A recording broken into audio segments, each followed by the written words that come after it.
진돗개? 처음 들어보는데? 여기는 미국 남부에 있는 텍사스 초원지대. 늑대와 코요테의 습격에 양떼는 줄어들고 목장들은 하나둘 문을 닫습니다. 그러던 어느 날 누구도 들어본 적 없는 개가 한 목장에 나타났습니다. 진돗개라는 한국의 토종견. 당시 아무도 몰랐습니다. 이 하얀 개가 가져올 변화가 얼마나 충격적일지. 의사들은 고개를 저었고 과학자들은 설명하지 못했습니다. 이웃들은 처음엔 비웃었지만 나중엔 경외심으로 침묵할 수밖에 없었죠. 어떻게 한 마리 개가 불가능을 뒤집었을까요? 그 비밀은 베코라는 이름과 함께 시작된 믿을 수 없는 여정 속에 있습니다.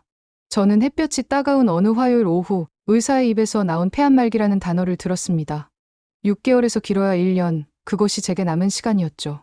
항암 치료를 권하는 의사의 말은 귓가에서 맴돌다 흩어졌어요. 무엇을 위해 남은 시간을 고통 속에서 보내야 하는지 이해할 수 없었습니다. 병원을 나서는 순간 머릿속에 단 하나의 생각만 남았습니다. 집으로 돌아가야 한다는 것. 3대에 걸쳐 지켜온 텍사스 양목장. 그곳이 제가 마지막 숨을 내쉴 장소가 되어야 한다고 느꼈어요. 목장에 도착했을 때 저를 맞이한 건 익숙한 풍경이 아니었습니다. 황폐해진 들판과 지쳐 보이는 양떼, 그리고 늙고 병든 개들. 제가 도시에서 새 삶을 찾는 동안 목장은 서서히 무너져가고 있었습니다. 관리인 톰은 지난 6개월간 늑대와 코요테의 습격이 심해졌다고 보고했어요. 이미 20마리가 넘는 양을 잃었다고 했죠. 늘 그렇듯 봄이 되면 나아질 거예요, 윌리엄 씨. 톰의 말에는 희망이 없었습니다. 첫날 밤 창밖으로 들려오는 코요테의 울음소리를 들으며 침대에 누웠어요. 목장에 충직한 개 3마리는 이미 11살이 넘어 노쇠했고 한 마리는 지난 공격에서 다리를 다쳐 거동이 불편했습니다. 어둠 속에서 들려오는 양들의 불안한 울음소리를 들으며 쓴웃음이 나왔어요. 죽어가는 사람과 무너져가는 목장, 얼마나 잘 어울리는 조합인지. 아침이 되자 창문 밖으로 드넓은 들판이 보였습니다. 아버지와 할아버지가 평생을 바쳐 일군 땅이었어요. 그들은 이 들판에서 아침을 맞이하고 이 들판에서 마지막 숨을 거뒀습니다. 저도 그럴 예정이었죠. 다만 목장을 번창하게 남기지 못한 채로 떠나야 한다는 사실이 가슴을 무겁게 눌렀어요. 일주일이 지나는 동안 양 3마리를 더 잃었습니다. 쇠약해진 개들은 양을 지키기에 역부족이었어요. 톰과 함께 순찰을 돌던 중 토막난 양의 시체를 발견했을 때 느낀 무력감은 병으로 인한 통증보다 더 견디기 어려웠습니다. 지역 농장주 모임에 참석했을 때였어요. 지푸라기라도 잡는 심정으로 다른 농장주들의 조언을 구했습니다. 대부분은 전기울탈이나 총기로 대응하라는 조언뿐이었죠. 그때 한 남자가 다가왔어요. 김경수 교수라고 자신을 소개한 그는 텍사스 주립대학에서 농업과 축산을 가르친다고 했습니다. 제가 한 가지 제안을 드려도 될까요? 김 교수의 말에 저는 귀를 기울였습니다. 그가 꺼낸 이야기는 전혀 예상치 못한 것이었어요. 진돗개라는 한국의 토종견에 관한 것이었습니다. 한국에서는 수천 년 동안 이 개들이 가축을 지켜왔습니다. 늑대를 물리치고 호랑이와 맞서 싸웠죠. 지금 미국에서도 소규모로 번식되고 있어요. 처음에는 반신반의했습니다. 이국적인 개가 텍사스의 험난한 환경에서 무슨 일을 할 수 있을지 의문이었죠. 하지만 다른 대안이 없었어요. 병든 몸으로 할 수 있는 마지막 선택이라 생각했습니다. 김 교수는 다음날 저를 지역동물보호소로 안내했어요. 보호소는 번식농장에서 구조된 개들로 가득했습니다. 김 교수는 한 캔넬 앞에 멈춰 섰어요. 쇠창살 너머로 하얀 개 1마리가 앉아 있었습니다. 다른 개들과 달리 짖거나 달려들지 않았어요. 그저 조용히 앉아 저를 바라보고 있었죠. 이 아이는 번식농장에서 구조되었습니다. 학대의 흔적이 있지만 건강 상태는 양호해요. 진돗개 중에서도 백두산 계열로 지능과 충성심이 뛰어납니다. 개의 눈을 바라보았을 때 무언가 다른 것을 느꼈어요. 그 눈빛은 초라한 몸과는 대조적으로 당당하고 침착했습니다. 마치 오랜 세월을 견뎌온 영혼을 가진 듯했죠. 이름이 뭐냐고 물었습니다. 아직 이름이 없어요. 구조된 지 얼마 되지 않았거든요. 저는 하얀 털빛을 보며 중얼거렸습니다. 베코라고 부르면 어떨까요? 그날 베코를 데리고 목장으로 돌아왔습니다. 모든 것은 그때부터 달라지기 시작했어요. 보호소에서 베코를 데려오는 과정은 생각보다 복잡했습니다. 서류 작업과 의료 검사, 그리고 행동평가까지 거쳐야 했어요. 김경수 교수는 진돗개의 역사와 특성에 대해 자세히 설명해 주었습니다. 한국에서는 수천 년 동안 마을과 가축을 지켜온 역사가 있다고 했죠. 특히 단독으로 판단하고 행동하는 능력이 뛰어나다는 점이 인상적이었어요. 명령에 복종하는 개가 아니라 함께 일하는 동반자로 생각하셔야 합니다. 베코를 처음 목장으로 데려왔을 때 다른 개들과는 확연히 달랐어요. 새로운 환경에 흥분하거나 불안해하는 모습이 전혀 없었습니다. 차에서 내리자마자 조용히 주변을 관찰했죠. 땅을 밟는 발걸음에는 묘한 확신이 느껴졌어요. 마치 오래전부터 이곳에 있었던 것처럼 편안해 보였습니다. 톰은 데코를 보고 눈썹을 찌푸렸습니다. 저 개가 늑대와 코요테를 막을 수 있을까요? 덩치가 그리 크지도 않은데. 저도 같은 의문이 들었습니다. 데코는 제가 알던 목장견들과 다른 체형이었어요. 단단하고 균형 잡힌 몸매였지만 그렇게 크지는 않았죠. 하지만 김 교수의 말이 생각났습니다. 크기가 중요한 게 아니라 기질과 지능이 중요합니다. 첫날 밤 베코는 목장 주변을 천천히 걸으며 모든 것을 기억하는 듯했어요. 풀밭의 냄새를 맡고 바람의 방향을 확인하고 땅의 흔적을 살피는 모습이 마치 오래된 수호자 같았습니다. 저는 그의 움직임에 따라 함께 걸었어요. 암 판정을 받은 이후 처음으로 느낀 평온함이었습니다. 베코는 기존의 3마리 목장견들과도 특별한 갈등 없이 지냈어요. 처음에는 서로를 경계했지만 베코가 그들의 공간을 침범하지 않고 존중하는 모습을 보이자 긴장은 풀어졌습니다. 특히 나이든 목장견 막스는 베코를 호기심 어린 눈으로 지켜보았어요. 그들 사이에 묘한 이해가 오가는 듯했습니다. 밤이 깊어질수록 코요테의 울음소리가 가까워졌습니다. 기존의 개들은 불안하게 짖었지만 베코는 달랐어요. 그저 귀를 쫑긋 세우고 소리가 나는 방향을 응시했죠. 그의 평온함이 저에게도 전해졌습니다. 창가에 앉아 밤하늘을 바라보며 생각했어요. 이 낯선 개가 정말 무너져가는 목장을 지킬 수 있을까? 다음 날 아침 베코는 양떼를 만났습니다. 어떤 명령도 없었지만 그는 자연스럽게 양들을 둘러싸고 천천히 걸었어요. 양들은 처음에는 낯선 개를 경계했지만 이내 베코의 차분한 에너지에 안심하는 듯했습니다. 그는 양들을 몰거나 쫓지 않았어요.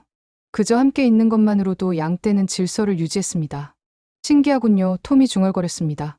이 개는 마치 양들과 대화하는 것 같아요. 셋째 날 베코의 행동이 변했습니다. 양떼를 돌보던 중 갑자기 특정 방향에 집중하더니 천천히 그쪽으로 걸어갔어요. 저는 호기심에 그를 따라갔죠. 베코는 울타리 근처에서 멈춰 땅을 가리켰습니다.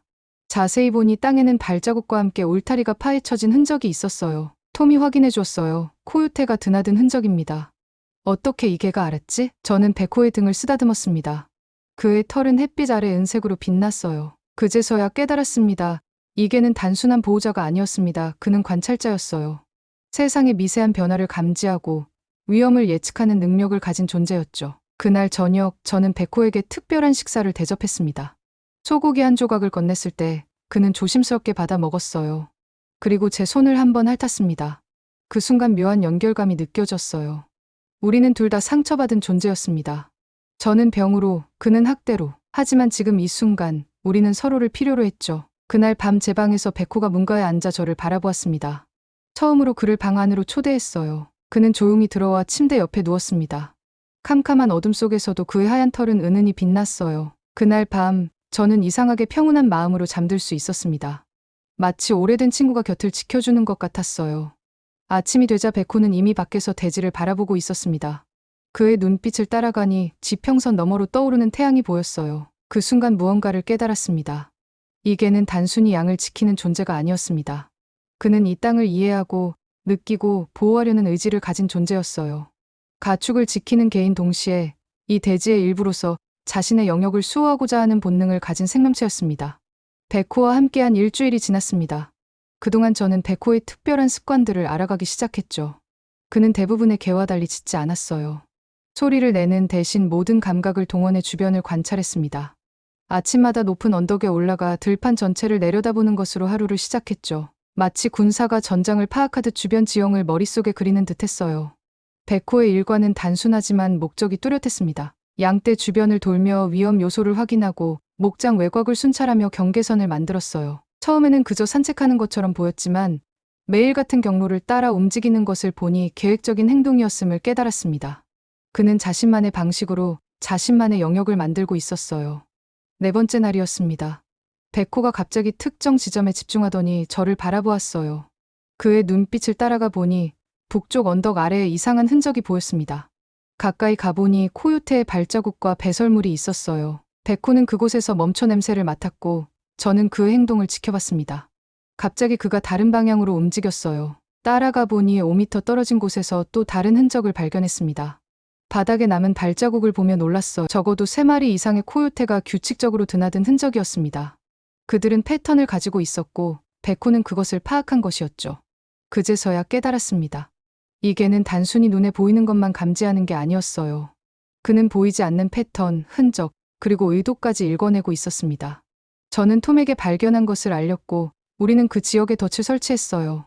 그날 밤 정확히 베코가 가리킨 지점으로 코요테 한 마리가 접근했습니다. 다행히 덫 때문에 양떼에게 접근하지는 못했어요. 이 사건 이후 톰의 베코를 보는 눈빛이 달라졌습니다. 더 이상 의심이 아닌 존중이 담겨 있었죠. 점점 베코의 능력에 의존하게 되었습니다. 그가 특정 방향을 오래 바라보면 그곳에 문제가 있다는 신호로 받아들였어요. 한 번은 그가 동쪽 울타리를 응시했는데 가보니 망가진 부분이 있었습니다. 또 한 번은 그가 북쪽 개울 근처에서 오래 머물렀는데 그곳에서 늑대의 발자국을 발견했어요. 베코는 마치 목장의 지도를 머릿속에 그리고 모든 변화를 감지하는 것 같았습니다. 어느 날 아침 기침이 심해져 고통스러웠습니다. 암의 증상이 점점 뚜렷해지고 있었어요.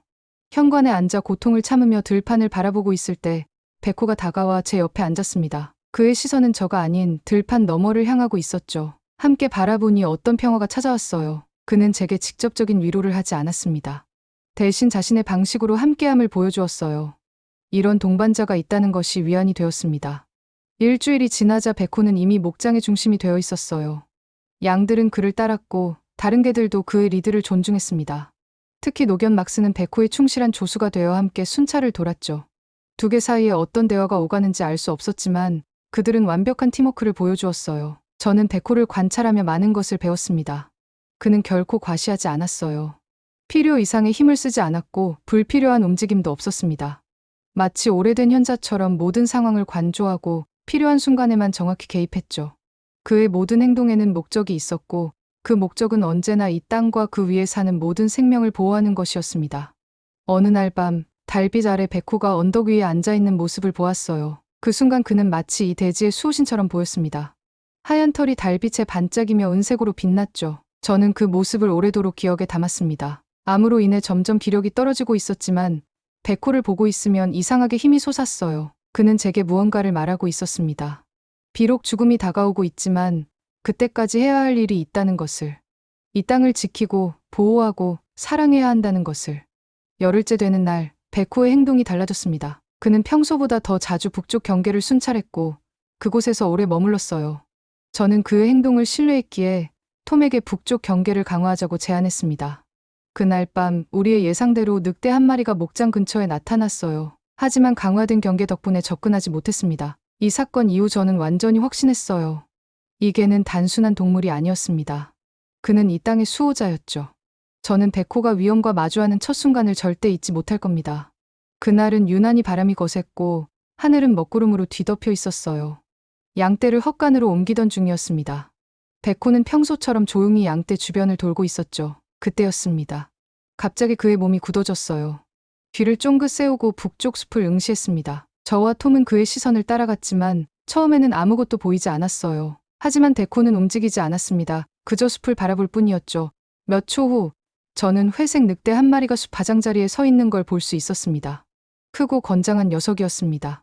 텍사스에서 자주 볼 수 있는 코요테보다 훨씬 위협적이었죠. 총을 가져올게요. 톰이 속삭였습니다. 하지만 베코는 달랐어요. 그는 짖지도 으르렁거리지도 않았습니다. 그저 조용히 양떼 앞으로 나아갔죠. 천천히, 그러나 확고한 발걸음이었습니다. 늑대는 그 모습을 지켜봤어요. 두 동물 사이에 묘한 긴장감이 흘렀습니다. 베코는 양떼와 늑대 사이에 서서 늑대를 바라봤어요. 그의 눈빛에는 두려움이 없었습니다. 그저 확고한 의지만이 담겨 있었죠. 그것은 싸움이 아니었습니다. 경계선을 그리는 행위였어요. 두 동물은 서로를 바라보며 침묵의 대화를 나눴습니다. 믿기 어려운 광경이 펼쳐졌어요. 늑대가 천천히 뒤로 물러났습니다. 베코의 눈빛 싸움 없이 물러난 것이었죠. 늑대는 한 번 더 베코를 바라본 후 숲으로 사라졌어요. 방금 뭘 본 거죠? 톰이 놀란 목소리로 물었습니다. 저는 단어를 찾지 못했어요. 방금 목격한 것은 단순한 방어가 아니었습니다. 그것은 제압이었죠. 베코는 물리적인 힘이 아닌 정신적인 강인함으로 상대를 물러나게 만들었습니다. 그날 이후 베코의 행동을 더 유심히 관찰했어요. 그는 결코 불필요한 싸움을 하지 않았습니다. 대신 지속적인 순찰과 그의 존재감으로 영역을 지켰죠. 아마도 이것이 그의 오래된 본능이었을 겁니다. 한국의 상과들에서 살아남기 위해 발달시킨 전략이었을 테죠. 김경수 교수를 만나 이 일을 이야기했을 때 그는 미소를 지었어요. 그것이 진돗개의 방식입니다. 한국에서는 이런 행동을 눈빛으로 사냥한다고 표현해요. 불필요한 충돌을 피하고 심리적 우위를 점하는 거죠. 제가 더 자세히 물어보자 김 교수는 계속 설명해 주었습니다. 한국의 전통 병법에도 비슷한 개념이 있어요. 이기는 싸움은 하지 않는다는 원칙이죠. 최선의 전략은 싸우지 않고 이기는 것입니다. 그 말이 백호의 행동과 완벽히 일치했어요. 그는 싸움보다 예방에 집중했고 힘보다 지혜를 사용했습니다. 매일 아침 같은 시간에 목장 외곽을 돌며 자신의 영역을 표시했고 저녁에는 높은 언덕에서 주변을 관찰했죠. 그의 규칙적인 순찰이 강력한 메시지를 전달했습니다. 이곳은 보호받는 영역이라는 것을. 며칠 후 백호의 전략이 다시 한번 증명되었어요. 이번에는 코요테 2마리가 양떼에 접근했습니다. 백호는 즉시 행동했지만 여전히 짖거나 공격하지 않았어요. 그저 2 코요테 사이로 걸어 들어가 그들을 분리시켰습니다. 그의 움직임은 정확하고 계산된 것이었죠. 코요테들은 잠시 주저하다가 결국 물러났어요. 이건 정말 놀라운 일이에요. 톰이 감탄했습니다. 보통 개들은 짖고 달려들어 상대를 쫓아내려고 하는데 백호는 마치 체스를 두는 것 같아요. 저는 점점 백호의 방식을 이해하기 시작했습니다. 그는 잠재적 위협을 미리 파악하고 그에 맞는 대응을 준비했어요. 한 번은 양떼가 물을 마시러 개울에 갔을 때 백호가 먼저 주변을 살피고 안전을 확인했습니다. 다른 때는 풀이 깊은 지역을 미리 조사한 후에 양떼를 그곳으로 인도했죠. 가장 인상적인 것은 백호가 다른 개들에게 미치는 영향이었습니다. 늙은 목장견 막스는 백호의 행동을 관찰하고 배우기 시작했어요. 예전에는 무작정 짖고 돌진하던 막스가 이제는 백호처럼 신중하게 행동했습니다. 백호의 지혜가 다른 개들에게도 전해지고 있었죠. 암의 통증이 심해지던 어느 날 창밖으로 백호가 양떼를 이끄는 모습을 바라보았습니다. 그는 결코 양들을 몰거나 강제로 끌고 가지 않았어요. 대신 그의 존재감과 안정적인 에너지로 양들이 자연스럽게 따르게 만들었습니다. 그 모습을 보며 깨달았어요. 진정한 리더십은 강요가 아닌 존중과 신뢰에서 비롯된다는 것을. 백호가 온 지 1달이 지났을 때 목장은 이미 많이 달라져 있었습니다. 더 이상 양들을 잃지 않았고 늑대와 코요테의 출몰도 눈에 띄게 줄었어요. 백호는 싸우지 않는 사냥꾼이었습니다. 그는 자신만의 방식으로 이 땅의 평화를 만들어가고 있었죠. 여름이 깊어가며 텍사스의 열기는 더욱 강렬해졌습니다. 연일 40도를 웃도는 폭염이 대지를 달구었어요. 건초는 마르고 개울물은 줄어들었죠. 이런 날씨는 양떼에게도 힘들었지만 배고픈 포식자들에게는 더 절박한 상황을 의미했습니다. 생존을 위해 더 대담하게 목장에 접근하기 시작했어요. 그날 밤은 유난히 어두웠습니다. 구름이 달빛을 가려 목장은 짙은 어둠에 잠겨 있었어요. 자정이 조금 지났을 때였습니다. 갑자기 양떼의 불안한 소리에 잠에서 깼어요. 창밖을 내다보니 어둠 속에서 움직이는 검은 그림자들이 보였습니다. 코요테 무리였어요. 적어도 5마리가 양떼를 향해 접근하고 있었죠. 톰에게 연락할 시간도 없었습니다. 재빨리 옷을 입고 밖으로 나갔어요. 백호는 이미 현관에서 저를 기다리고 있었습니다. 그의 눈빛은 평소와 달랐어요. 긴장되어 있으면서도 집중된 눈빛이 함께 양 우리로 향했죠. 코요테들은 이미 울타리를 넘어 양떼에 접근하고 있었습니다. 양들은 공포에 질려 우왕좌왕했어요. 일반적인 상황이라면 많은 피해가 예상되는 상황이었죠. 하지만 백호가 있었습니다. 백호는 제 옆에서 잠시 상황을 관찰했습니다. 그리고 갑자기 행동했어요. 놀랍게도 그는 코요테들을 직접 공격하지 않았습니다. 대신 양떼 주변을 빠르게 달리며 원을 그렸죠. 양들을 하나의 무리로 모으는 동작이었어요. 저는 그 모습을 보며 김경수 교수의 말이 떠올랐습니다. 진돗개는 한국의 전통 전술을 본능적으로 알고 있어요. 원형 방어진을 구축하는 거죠. 정확히 그것이었습니다. 백호는 양떼를 외부 공격으로부터 보호하기 위해 중앙에 모았어요. 그리고 자신이 외곽을 돌며 코요테의 접근을 차단했습니다. 더 놀라운 것은 다음 순간이었어요. 막스와 다른 노견들이 백호의 전략을 이해하고 함께 행동하기 시작했습니다. 그들도 양떼 주변을 돌며 방어선을 형성했죠. 코요테들은 혼란스러워 보였습니다. 그들은 분산된 양을 노렸지만 이제 단단한 방어진을 만나게 된 것이었어요. 백호는 결코 앞으로 돌진하거나 무모한 공격을 하지 않았습니다. 대신 전략적으로 움직이며 방어선의 약한 부분을 보강했어요. 한 코요테가 틈을 노려 접근했을 때 백호는 번개처럼 그 지점으로 이동했습니다. 짧은 으르렁거림과 함께 단호한 자세를 취했어요. 코요테는 주저하다가 물러났습니다. 이 과정이 여러 차례 반복되었죠. 백호와 노견들의 조직적인 방어에 코요테들은 점점 지쳐갔습니다. 저는 창고에서 랜턴을 가져와 빛을 비추었어요. 빛에 놀란 코요테들은 더욱 주저했고 결국 한 마리씩 물러나기 시작했습니다. 마지막 코요테가 사라지고 나서도 백호는 방어 태세를 풀지 않았어요. 그는 계속해서 양떼 주변을 순찰하며 안전을 확인했습니다. 새벽이 밝아오자 비로소 상황이 진정되었어요. 놀랍게도 양 한 마리도 잃지 않았습니다. 백호의 전략적 대응이 완벽했던 거죠. 톰이 도착했을 때 그는 상황을 듣고 놀라움을 감추지 못했어요. 보통 이런 규모의 공격에서는 최소 서너 마리는 잃어요. 백호가 정말 대단하군요. 백호는 칭찬에도 특별한 반응을 보이지 않았습니다. 그저 평소처럼 조용히 자신의 임무를 수행할 뿐이었어요. 하지만 그날 이후 목장의 개들 사이에서 그의 위치는 더욱 공고해졌습니다. 막스를 비롯한 노견들은 백호를 확실한 리더로 인정했고 그의 지시를 따랐어요. 그날 밤 저는 오랜만에 두통 없이 잠들 수 있었습니다. 목장이 안전하다는 확신이 있었기 때문이었죠. 백호가 지키고 있다는 사실만으로도 마음이 편안했어요. 암의 통증도 잠시 잊을 수 있었습니다. 다음 날 김경수 교수가 목장을 방문했습니다. 어젯밤 일을 이야기하자 그는 깊이 고개를 끄덕였어요. 한국에서는 진돗개가 마을 전체를 호랑이로부터 지켰다는 전설이 있습니다. 그들은 단순한 보호자가 아니라 전략가였죠. 김 교수는 백호를 자세히 관찰한 후 한 가지 제안을 했습니다. 이 지역의 위험이 커지고 있군요. 백호 혼자서는 버거울 수 있어요. 또 다른 한국 견종을 소개해드리고 싶습니다. 북북의 풍산개라고 힘과 용맹함이 특징이죠. 처음에는 망설였습니다. 백호가 이미 완벽하게 상황을 통제하고 있었으니까요. 하지만 김 교수의 말이 이해되었어요. 목장의 규모와 늘어나는 위협을 고려하면 백호에게 든든한 동료가 필요했습니다. 좋습니다. 그 풍산개를 만나보고 싶네요. 제가 결정을 내렸습니다. 김 교수는 일주일 후 검은 털의 풍산개 한 마리를 데려왔어요. 강인한 체격과 당당한 자세가 인상적이었습니다. 흑호라고 부르면 어떨까요? 백호와 함께 목장의 수호자가 될 겁니다. 백호와 흑호의 만남은 새로운 이야기의 시작이었습니다. 두 개는 처음에는 서로를 경계했지만 곧 운명적인 파트너가 될 것이었어요. 그리고 그들의 협력은 목장을 넘어 제 생명에까지 영향을 미치게 될 것이었습니다. 흑호가 목장에 도착한 첫날 긴장감이 감돌았습니다. 백호는 새로운 개를 조용히 관찰했고 흑호는 자신감 넘치는 태도로 주변을 탐색했어요. 두 마리 모두 한국의 토종견이었지만 그 기질은 명확히 달랐습니다. 백호가 조용한 전략가라면 흑호는 대담한 전사 같았죠. 처음 며칠간 두 개 사이에는 미묘한 긴장이 있었습니다. 특히 양떼를 돌볼 때 각자의 방식 차이가 뚜렷했어요. 백호는 여전히 조용히 관찰하며 양떼의 흐름을 유도했지만 흑호는 적극적으로 앞에서 이끌고 통제하려 했습니다. 두 방식이 충돌하는 순간도 있었죠. 셋째 날 서열을 정하는 듯한 장면이 펼쳐졌습니다.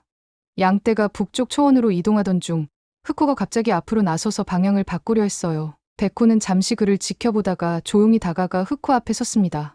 두 개는 서로를 응시했죠. 어떤 으르렁거림도 짖음도 없었지만 분명한 의사소통이 오가고 있었어요. 놀랍게도 흑호가 물러섰습니다. 백호의 눈빛과 경험에서 우러나오는 자신감이 승리한 것이었죠. 그 후로 흑호는 백호의 리드를 존중하기 시작했어요. 그러나 여전히 자신만의 역할을 찾고 있었습니다. 그날 밤 저는 두 개가 함께 목장 외곽을 순찰하는 모습을 바라보았습니다. 백호가 앞서고 흑호가 따르는 모습이었어요. 자연스러운 위계가 형성되고 있었습니다. 하지만 이것은 지배와 복종의 관계가 아니었습니다. 경험과 지혜에 대한 존중이었죠. 흑호가 온 지 일주일째 되던 날 그의 증가가 드러났습니다. 남쪽 울타리 근처에서 세 마리의 코요테가 발견되었어요. 백호가 양떼를 모으는 동안 흑호는 망설임 없이 코요테들을 향해 돌진했습니다. 그의 강력한 체구와 용맹함에 코요테들은 순식간에 물러났어요. 백호가 전략을 세운다면 흑호는 그 전략을 실행하는 완벽한 전사였습니다. 이 둘은 정말 환상적인 팀이군요. 톰이 감탄했습니다. 마치 장군과 전사 같아요. 점점 두 개의 역할이 명확해졌습니다. 백호는 목장 전체를 관리하고 위험을 예측했어요. 반면 흑호는 직접적인 위협에 맞서는 수호자 역할을 담당했죠. 두 개의 본능이 서로를 보완하며 목장의 완벽한 방어 시스템을 구축했습니다. 한 가지 특이한 점은 두 개가 거의 소리를 내지 않는다는 것이었어요. 필요한 경우에만 짧게 짖을 뿐 대부분의 의사소통은 몸짓과 눈빛으로 이루어졌습니다. 이것은 그들이 수천 년 동안 발달시킨 사냥 본능의 일부였을 것입니다. 불필요한 소리로 자신의 위치를 노출시키지 않는 지혜였죠. 흑호가 온 후 제 건강에도 미묘한 변화가 있었습니다. 아침마다 두 개와 함께 목장을 순찰하는 것이 일과가 되었거든요. 비록 암은 여전했지만 기력이 조금씩 돌아오는 듯했습니다. 의사는 6개월을 넘기기 어렵다고 했지만 이미 넷째 달에 접어들고 있었어요. 그리고 예상보다 상태가 나쁘지 않았습니다. 어느 폭풍우가 몰아치던 밤이었습니다.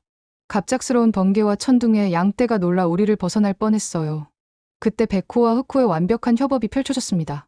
백호가 신속하게 양떼의 앞에 서서 그들의 진행 방향을 바꾸는 동안 흑호는 뒤에서 이탈하는 양들을 막았어요. 폭풍우 속에서도 두 개는 침착하게 양떼를 안전한 곳으로 유도했습니다. 그날 밤일을 계기로 두 개 사이의 협력은 더욱 단단해졌어요. 그들은 서로의 움직임을 예측하고 보완하는 법을 배웠습니다. 이제 말이 필요 없었죠. 눈빛만으로도 완벽한 의사소통이 가능했어요. 한 달이 지나자 목장은 완전히 달라져 있었습니다. 더 이상 포식자들의 침입이 없었고 양떼는 건강하게 늘어났어요. 인근 목장주들이 이 변화에 주목하기 시작했습니다. 몇몇은 직접 찾아와 백호와 흑호를 보고 갔죠. 김경수 교수가 다시 방문했을 때 그는 두 개의 모습을 보고 감탄했습니다. 이것은 한국 견종의 본질을 보여주는 좋은 예입니다. 그들은 단독으로도 뛰어나지만 함께일 때 더 큰 시너지를 발휘해요. 예로부터 한국에서는 진돗개와 풍산개가 각자의 역할로 마을을 지켰습니다. 두 개의 존재는 제게도 큰 변화를 가져왔습니다. 그들과 함께하는 시간이 늘어날수록 삶에 대한 의지가 강해졌어요. 의사들은 제 상태를 이해하지 못했습니다.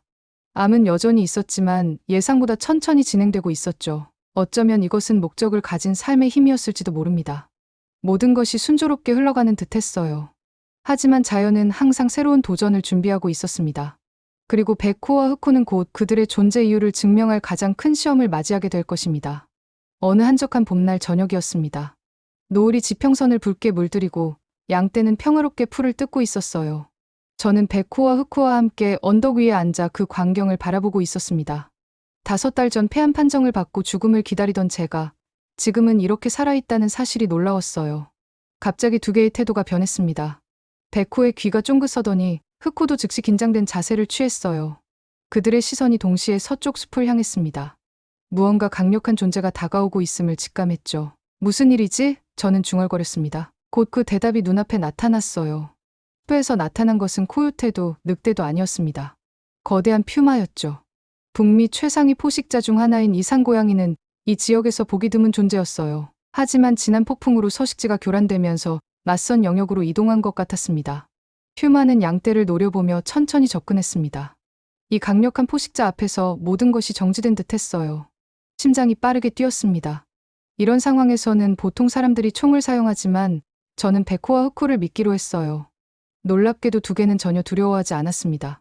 오히려 놀라운 전략을 선보였죠. 백호가 먼저 움직였어요. 그는 천천히 퓨마의 시선을 끌며 오른쪽으로 이동했습니다. 동시에 흑호는 왼쪽으로 돌아 퓨마의 측면을 노렸죠. 그들은 말 한마디 없이 완벽한 협공 태세를 갖추었어요. 퓨마는 혼란스러워 보였습니다. 그는 두 개를 번갈아 바라보며 위협적인 소리를 냈어요. 하지만 백호와 흑호는 전혀 동요하지 않았습니다. 그들은 점점 거리를 좁히며 퓨마를 압박했죠. 결정적인 순간이 왔습니다. 백호가 갑자기 앞으로 나서며 퓨마의 주의를 끌었어요. 퓨마가 백호에게 집중하는 사이 흑호가 번개처럼 측면에서 접근했습니다. 흑호는 공격하지 않았지만 그의 강력한 존재감만으로도 위협이 되었죠. 퓨마는 두 방향에서의 위협에 혼란스러워했습니다. 이어진 광경은 마치 고대의 전투를 보는 듯했어요. 백호와 흑호는 번갈아가며 퓨마의 주의를 분산시키고 양떼에 접근하지 못하도록 차단했습니다. 그들은 결코 직접적인 공격을 하지 않았어요. 대신 심리적 압박과 전략적 포위로 퓨마를 지치게 만들었습니다. 30분이 지났을까요? 퓨마는 마침내 물러나기 시작했습니다. 그는 두 개를 마지막으로 노려보더니 천천히 왔던 길로 돌아갔어요. 백호와 흑호는 퓨마가 완전히 사라질 때까지 경계를 풀지 않았습니다. 퓨마가 사라지자 저는 안도의 한숨을 내쉬었습니다. 동시에 깊은 감동이 밀려왔어요. 이 두 개가 보여준 것은 단순한 방어가 아니었습니다. 그것은 지혜와 용기, 그리고 완벽한 협력이었죠. 너희들은 정말 대단해. 저는 두 개를 껴안으며 속삭였습니다. 그날 밤 이후 백호와 흑호는 더욱 가까워졌습니다. 그들은 이제 완벽한 파트너였어요. 백호의 지혜와 흑호의 용맹함이 하나가 되어 어떤 위협도 막아낼 수 있는 팀이 되었죠. 며칠 후 김경수 교수가 다시 방문했을 때 퓨마 이야기를 들려주었습니다. 그는 깊이 감명받은 듯했어요. 한국에서는 진돗개와 풍산개가 호랑이까지 물리쳤다는 전설이 있습니다. 그들은 각자의 강점을 알고 서로를 보완하며 함께 싸웠죠. 백호와 흑호가 보여준 것은 바로 그 오래된 지혜입니다. 그 말을 들으며 깊이 공감했습니다. 이 두 개는 단순한 동물이 아니었어요. 그들은 수천 년의 지혜와 본능을 간직한 존재였습니다. 그리고 그 지혜가 지금 이 텍사스 땅에서 다시 빛을 발하고 있었죠. 퓨마와의 대치 이후 목장은 완전한 평화를 되찾았습니다. 마치 모든 야생 동물들이 이 영역의 새로운 수호자를 인정한 듯했어요. 양떼는 번성했고 목장은 다시 활기를 되찾았습니다. 그리고 가장 놀라운 변화는 제 몸에서 일어났습니다. 정기 검진을 위해 의사를 찾았을 때 그는 믿기 어려운 소식을 전했어요. 암의 진행이 멈췄습니다. 제가 본 중에 가장 이례적인 사례예요. 무슨 일이 있었던 거죠? 저는 미소를 지었습니다. 무슨 일이 있었냐고요? 백호와 흑호가 제 삶에 들어온 것, 그리고 그들과 함께 목장을 지키며 새로운 목적을 찾은 것, 그것이 제 몸을 변화시켰다고 어떻게 설명할 수 있을까요? 약은 없었지만 살아야 할 이유가 있었던 것 같습니다. 저는 간단히 대답했어요. 목장으로 돌아오는 길, 창밖으로 펼쳐진 텍사스의 광활한 대지를 바라보았습니다. 6개월 전에는 죽음의 땅으로 보였던 이곳이 이제는 생명력으로 가득한 희망의 땅으로 보였어요. 그리고 그 변화의 중심에는 한국에서 온 2마리의 개가 있었습니다. 의사의 말은 현실로 다가왔습니다. 암의 진행이 멈췄다는 것, 그것은 기적에 가까운 일이었어요. 정기 검진에서도 같은 결과가 나왔습니다. 암세포는 여전히 존재했지만 더 이상 확산되지 않고 있었죠. 의학적으로는 설명할 수 없는 현상이었습니다. 윌리엄 씨, 정확한 원인은 알 수 없지만 분명한 것은 당신의 몸이 싸우고 있다는 겁니다. 계속 이대로 유지해보세요. 목장으로 돌아오는 길에 깊은 생각에 잠겼습니다.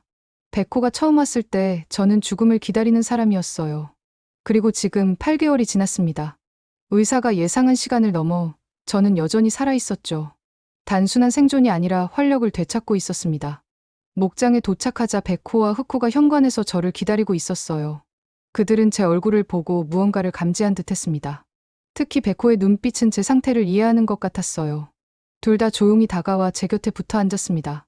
덕분에 살았어. 저는 2개의 머리를 쓰다듬으며 속삭였습니다. 그날 저녁 특별한 결정을 내렸어요. 봄밤의 따스한 공기와 쏟아지는 별빛 아래 들판에 텐트를 치고 하룻밤을 보내기로 했습니다. 백호, 흑호와 함께요. 한때 죽음의 땅이라 여겼던 이곳에서 이제는 생명의 밤을 보내고 싶었어요. 텐트를 치는 동안 2개는 주변을 순찰했습니다. 그들의 모습은 여전히 경이로웠어요. 백호의 하얀 털은 달빛에 반짝였고 흑호의 검은 실루엣은 밤과 하나가 되었습니다. 그들은 완벽한 조화를 이루며 움직였죠. 불을 피우고 간단한 식사를 준비했습니다. 양고기 스테이크였어요. 물론 백호와 흑호의 목도 넉넉히 준비했습니다. 별이 빛나는 하늘 아래에서의 식사는 오랜만에 느끼는 평화로운 순간이었어요. 생각해보면 기적 같은 일이야. 저는 모닥불을 바라보며 중얼거렸습니다. 너희가 오기 전 이 목장은 무너져가고 있었어. 나도 마찬가지였지. 그런데 지금은 백호가 다가와 제 손에 머리를 기대었습니다. 그의 눈빛은 깊은 이해를 담고 있었어요. 흑호도 다가와 다른 쪽에 앉았죠. 새 생명체가 불빛 아래 모여 앉은 모습은 어떤 그림보다 아름다웠습니다. 저는 그들에게 모든 것을 이야기했습니다. 암 진단을 받았을 때의 절망, 목장으로 돌아왔을 때의 체념, 그리고 그들과 함께하며 다시 찾은 삶의 의미까지. 2개는 조용히 제 이야기를 들었어요. 때로는 눈을 맞추고 때로는 부드럽게 제 손을 핥으며 너희는 단순한 개가 아니야. 너희는 이 땅의 수호자이자 내 영혼의 치유자야. 밤이 깊어갔습니다. 모닥불은 점점 작아졌지만 그 온기는 여전했어요. 백호와 흑호는 제 양쪽에 누워 잠들었습니다. 그들의 숨소리는 규칙적이고 평화로웠죠. 저는 별이 가득한 하늘을 바라보았습니다.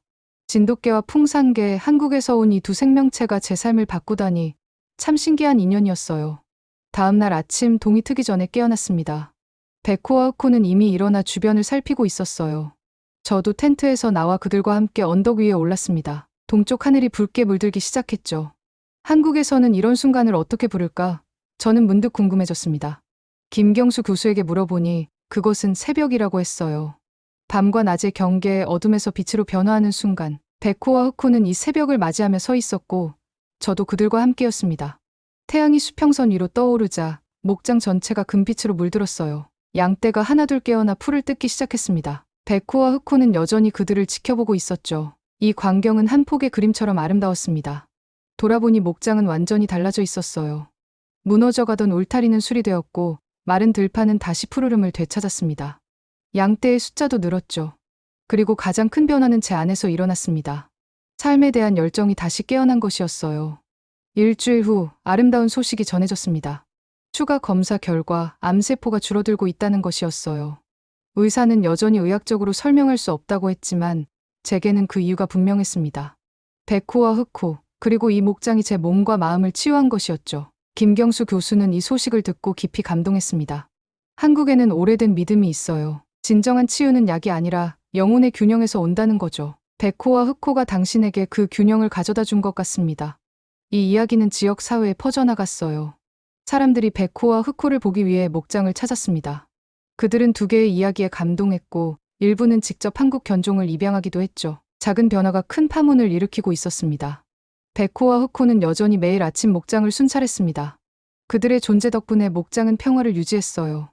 이제 그들은 단순한 보호자가 아니었습니다.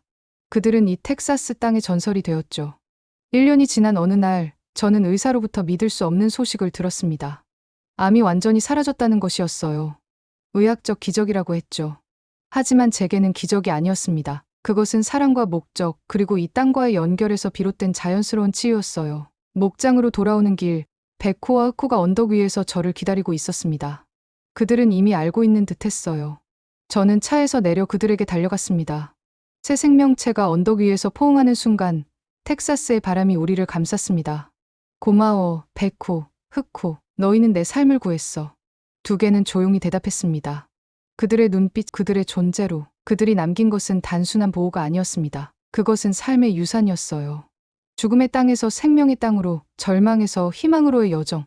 그리고 그 여정의 중심에는 한국에서 온 두 마리의 수호자가 있었습니다. 나는 병을 이긴 게 아니다. 하루 3번 나를 데리고 걸어준 백호와 내 옆에서 잠든 흑호. 그리고 이 들판이 내게 다시 살아갈 이유를 준 것뿐이다. 진짜 기적은 먼 나라에서 온 개 한 마리가 내 삶의 지도를 바꿔줬다는 것이다.